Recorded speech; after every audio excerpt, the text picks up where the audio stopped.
Hola, buenos días. Soy Carol Sanabria y el día de hoy quiero exponerles acerca de la reforma del Código de Procedimiento Administrativo y de lo contencioso administrativo para estar actualizados y conocer las más recientes novedades que están en este momento discutiéndose en el Congreso de la República para reformar el CEPACA. Para lo anterior, propongo primero un contexto y una iniciativa de este proyecto de ley, después unos cambios principales del proyecto de ley que pretende hacerle al CEPACA y por último, brevemente, algunos comentarios y reflexiones que ya hicieron algunos expertos y docentes ante el Congreso de la República sobre este proyecto de ley. Bueno, este es un proyecto de ley que se enumera 364-2020, ya surtió su debate en la Cámara de Representantes la semana pasada, hoy en día está en la Comisión Primera en el Senado y va pues a surtirse su trámite en la Comisión Primera para posteriormente pasar a plenaria. Es un proyecto de ley que tiene como autora a la ministra de Justicia y del Derecho y también a la presidenta del Consejo de Estado, la doctora Lucy Janet Bermúdez Bermúdez, lo que explica un poco que este proyecto de ley es una estrategia que está enmarcada, digamos, está enmarcada por el Consejo de Estado, pero también en armonía con los planes fijados por el Gobierno Nacional, con el fin de lograr la reforma que requiere el sistema judicial y hacer, en este caso, unos ajustes específicos a la jurisdicción de lo contencioso administrativo. La exposición de motivos de este proyecto de ley se podría resumir en tres pilares principalmente. El primero, la eficiencia de la rama judicial, tener una justicia más cercana al ciudadano y por último, tener seguridad jurídica en el sentido en que va a tratar de superar ambigüedades hermenéuticas y antinomias que están actualmente en el CEPACA. Frente al primer pilar, el de eficiencia de la rama judicial, sabemos bien que han existido algunos esfuerzos por superar la congestión que existe en todos los despachos judiciales del país y uno de esos fue la expedición de la Ley 1437 del 2011, que es nuestro actual CEFACA, con implementar audiencias en los procedimientos de la jurisdicción de lo contencioso. Esto garantizó dos cosas. Primero, pues ciertos principios que son elementales como el de inmediación, concentración, publicidad y lealtad, pero también formó más ágil el procedimiento y esto está, digamos, visible en cifras que nos dice la rama judicial, dado que antes de la expedición del CEPACA podría demorarse en promedio un proceso entre 615 días en primera instancia y 1.466 días en segunda instancia. Ahora, en promedio, con la implementación de las audiencias, se demora en primera instancia un proceso 331 días calendario y en segunda instancia 263 días calendario, por lo que vemos una eficiencia entre el 46,2% y 82,1%. Sin embargo, a pesar de que tenemos grandes avances, sigue siendo un hecho notorio que existe congestión en los despachos judiciales y esto ha impedido el acceso al derecho fundamental de la justicia y a que ésta sea eficiente y oportuna. Esto, digamos, tener también tanta carga laboral ha dado un fenómeno que se ha denominado pirámide invertida, en el sentido en que el Consejo de Estado es el que más tiene procesos pues actualmente en comparación a los procesos que tienen los juzgados y los tribunales administrativos, pues apenas tienen 868, es decir, el Consejo de Estado casi que lo duplica y los tribunales 905.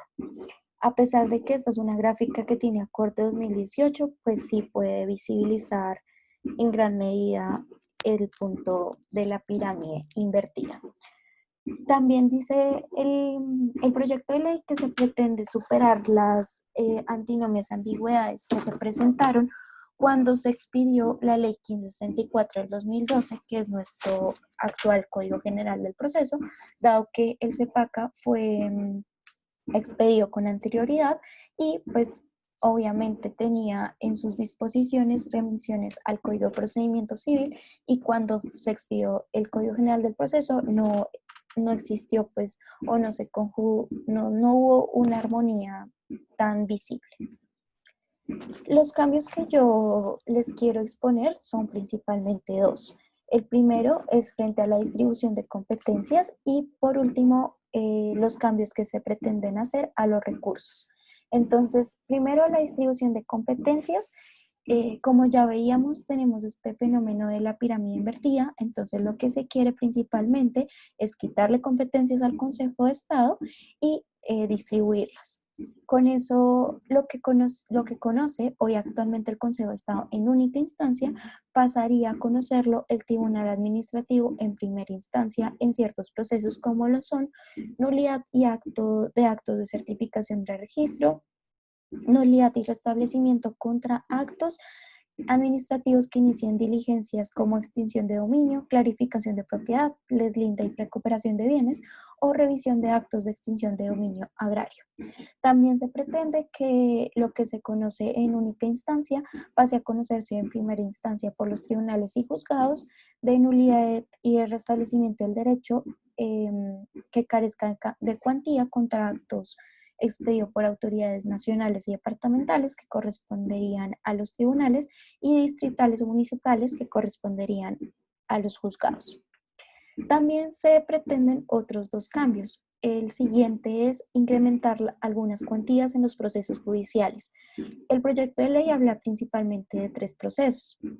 que son reparación directa, nulidad y restablecimiento del derecho y asuntos tributarios. Frente a asuntos tributarios, nos dice que aumentaría a 500 salarios mínimos legales mensuales vigentes y nulidad y reparación directa incrementaría a 1.000 salarios mínimos legales vigentes, por lo que tiene gran lógica en el sentido en que los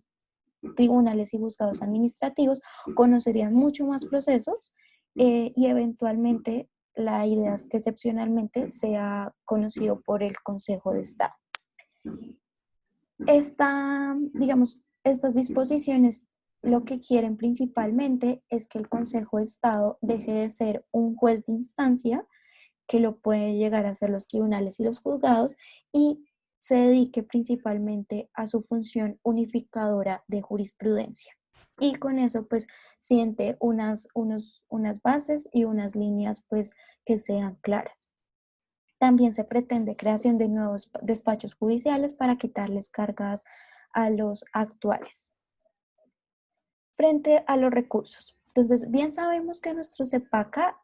dispone el recurso de reposición, de apelación, de queja y de súplica como recursos ordinarios. Frente a estos, se pretenden hacer cambios frente a todos estos. Primero, frente al recurso de reposición. Nuestro actual CEPACA, nuestro actual código nos dice en el artículo 242 que el recurso de reposición es un recurso supletivo, en el sentido en que solamente procederá el recurso frente a un auto que no sea susceptible de apelación o de súplica. Esta función supletiva va a cambiar si llegare a aprobarse el proyecto de ley, y lo que dispone este proyecto de ley es que el recurso de reposición proceda contra todos los autos, pues salvo norma legal en contrario. Y también le va a dar la oportunidad a las partes a que si quisiera interponer un recurso de apelación o de súplica, lo haga en subsidio del de reposición o vaya directamente a recurso de reposición o de súplica según el caso. Obviamente su oportunidad y su trámite sigue siendo remitido a la jurisdicción civil y en este caso pues al Código General del Proceso. Frente a los cambios que hay en el recurso de apelación son varios. El primero de ellos es que ya no van a ser apelables los autos según quien los profiera. Sabemos que el artículo 243 de nuestro actual código nos dice que los autos enumerados del 1 al 4 son apelables solo si los expide tribunales administrativos, y los autos que son proferidos por jueces administrativos que están enumerados del 1 al 9, pues podrán ser apelados. Digamos que este sistema dual ya no va a regirse en caso de que sea aprobado el proyecto de ley, dado que podrán ser apelables las sentencias, bueno, en primera instancia, y los autos proferidos en la misma instancia, sin necesidad de que sea proferido por uno u otra instancia. Otro cambio que es visible es que van a ser eliminados algunos autos que hoy en día son apelables, como son el decreto de las nulidades procesales, el auto que prescinda audiencia de pruebas y el auto que deniegue el decreto o práctica de alguna prueba pedida oportunamente. Estos tres autos no son enumerados en el artículo 25 del proyecto de ley, por lo que en principio, si llegara a ser aprobado, se eliminaría. Y lo otro es que también son adicionados otros, o sea, son adicionados otros autos que podrían ser apelados. Entre ellos está el auto que reforma la demanda, dado que actualmente solamente está el que rechaza la demanda, también el que resuelve el incidente de liquidación de la condena en abstracto de los perjuicios y el que modifica una medida cautelar, dado que actualmente solamente está el que decreta una nulidad. Bueno, el otro cambio visible es que los efectos que tenemos actualmente en nuestro código del recurso de apelación, como regla general está el suspensivo. Lo que pretende este proyecto de ley es que como regla general ya sea el efecto devolutivo para tener mayor celeridad en el procedimiento y pues no se detenga el proceso mm, a esperar hasta que se profiera la decisión ante el superior jerárquico. Digamos que eventualmente se podrá dar este efecto suspensivo, pero en ciertos autos que dada su naturaleza se requiere, como el que decreta pues una medida cautelar. También tiene otro cambio visible, y es que este proyecto de ley pretende que se regule la apelación adhesiva, cosa que no está actualmente regulada. Por último, tenemos las reformas que están en el recurso de queja, y digamos que acá simplemente hay una ampliación, dado que actualmente este recurso procede cuando se niega la apelación o se concede un efecto diferente, pero el proyecto de ley pretende que se interponga cuando no se conceda, cuando se rechace o cuando se declare desierta. Tenemos también unos cambios al recurso de súplica, y es que ahora se pretende que el recurso de súplica proceda contra actos dictados por un magistrado ponente cuando se declare la falta de competencia o jurisdicción sin importar la instancia en la que estemos. También se pretende el recurso de súplica frente a los autos que anterior vimos en, digamos, en este artículo 25 del proyecto de ley del 1 al 7, y cuando sean dictados pues en única instancia o durante el trámite de la apelación o de los recursos extraordinarios, cuando se rechace o se declaren desiertos los recursos extraordinarios, pero pues esto ya lo tenemos actualmente. La otra pues novedad es que el proyecto de ley trae el trámite taxativo, o sea, regula taxativamente el trámite del recurso de súplica en los autos que sean tanto notificados por estado como por estrados.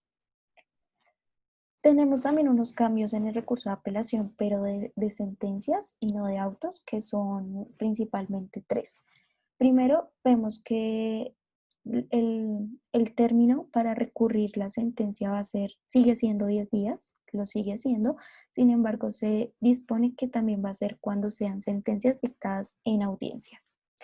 Se amplían los términos tanto para los alegatos de conclusión como para el concepto que debe emitir el Ministerio Público en segunda instancia. Y por último, se elimina la posibilidad de la oralidad en segunda instancia, por lo que se pretende que sea un trámite 100% escritural. Ya por último,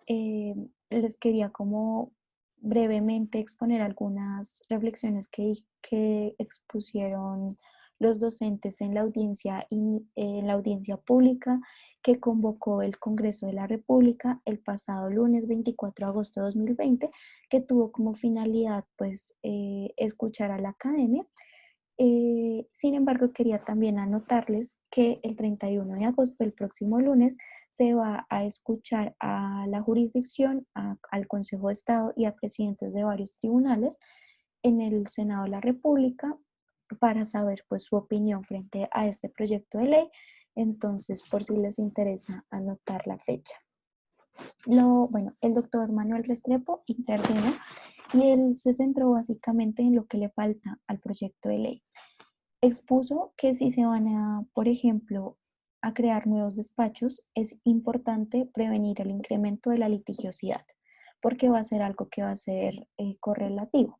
En este sentido, propuso tres cosas. Lo primero, devolverle la fuerza a la vía gobernativa. Sabemos bien que actualmente debemos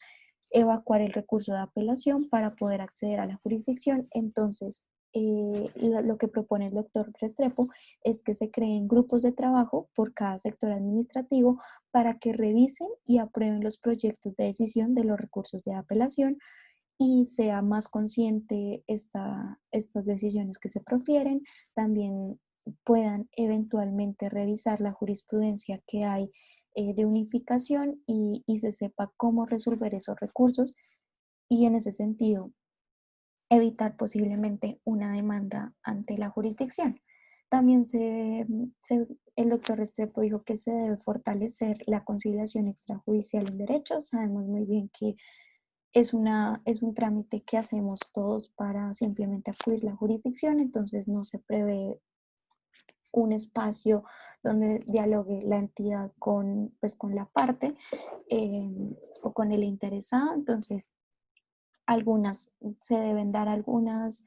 menciones a cómo se fortalecería esa conciliación. Y además también el doctor Restrepo nos dice que se debe incluir o pensarse en presumir la culpa grave de algunos funcionarios o la condena en costa a la entidad cuando se profiera sentencia que iba en contravía de, algún, de alguna sentencia de unificación. Esto obviamente es un gran reto y pues tendría que, digamos, sistematizarse muy bien todas las sentencias unificadoras, no solo por el Consejo de Estado, sino también por los tribunales administrativos, en el sentido que ahora tienen muchas más, pues tendrían muchas más competencias y ellos también, digamos, la ciudadanía y los operadores debemos saber cómo se está fallando. Y la última anotación que él hace es posiblemente una disposición que tiene el proyecto de ley que podría ser inconstitucional, dado que prevé un procedimiento sancionatorio fiscal donde le da la atribución a la Contraloría de suspender a los servidores con ocasión de este trámite, lo que pues ya hay un antecedente de la Corte Constitucional en la sentencia C-484 del 2000 que dice pues que esto es una atribución que solamente es de naturaleza de otro procedimiento como lo es la disciplinaria. Y de hecho, el doctor Carlos Ballesteros también expone que esto pues sería inconstitucionalidad, no solo por esos argumentos, sino por, digamos, por unidad de materia. No cree que deba hacerse regulado en el CEPACA, sino pues en otras disposiciones. El docente Carlos Ballesteros también expone que esta es una oportunidad para incluir nuevos pronunciamientos que ha dado la Corte Constitucional. Una de ellas es en la sentencia T-230-2020, donde se señaló la viabilidad de interponer o ejercer el derecho fundamental de derecho de petición a través de redes sociales. Entonces sería interesante que en el proyecto de ley pudiera quedar explícitamente consagrada digamos, esa disposición o esa facultad para que se hiciera por medios tecnológicos. Y también expone que puede ser interesante que las decisiones que resuelven conflictos de competencia sea explícitamente vinculante en el proyecto de ley, pues a pesar de que sabemos que es vinculante, no está actualmente así. Y por último, unas apreciaciones de María Andrea Calero. creo que por tiempo voy a decir únicamente sobre las competencias de los jueces colegiados para dictar providencias. Digamos que esto responde, dice la doctora Calero, a la pregunta de qué autos se deben proferir por la sala y qué autos se deben proferir por el magistrado ponente. El artículo 19 del proyecto de ley nos dice en el literal B que corresponderá resolver a las salas los autos que resuelven impedimentos y hasta ahí se cierran las comillas. Es decir, que se olvidaría hacer lo propio con las recusaciones.